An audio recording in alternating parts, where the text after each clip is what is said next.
Hey guys, আসসালামু আলাইকুম। আজকে আমি ধুন্দল দিয়ে চিংড়ি মাছ রান্না করব, যেমন ঝিঙে দিয়ে রান্না করি ঠিক সেভাবেই।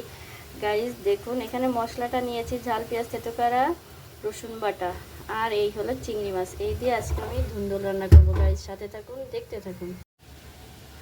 গাইস তেল দিয়ে তারপর মশলা আর মাছটা একসাথে দিয়ে দেবো। লবণ দিয়ে দিই, হলুদ দিয়ে দিলাম, দিয়ে কষাই নেব মশলা আর মাছ। এখানে আমি একটু ধনের গুঁড়া দিয়ে দিই। গাইস মাছ মশলা এভাবে কষাই নিচ্ছি, আর কোনো মশলা দিব না। এখানে আমি একটু পানি দিয়ে আর একটু কষাই নেব গাইস। গাইস এই দেখুন, আমার মাছ কষানো হয়ে গেছে, চিংড়ি মাছটা এখন আমি ঝোলের পানি দিয়ে দেবো।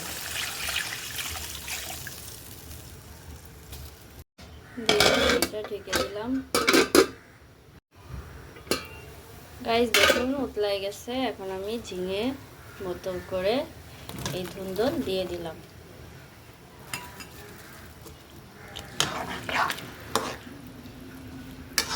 ধুন্দল দিয়ে চিংড়ি মাছ দিয়ে রান্না।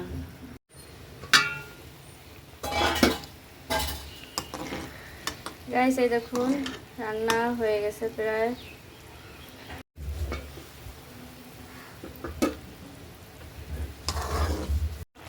গাইস এই হলো তরকারি হয়ে গেছে, একটু ঠান্ডা হলে নামিয়ে নেব। দেখুন গাইস আমি এখন এটা নামাই নিচ্ছি ঠান্ডা হওয়ার পরে। দেখুন কি সুন্দর রং হয়েছে।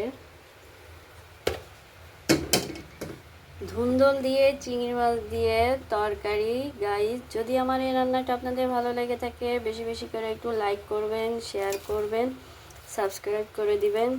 ধন্যবাদ সবাইকে।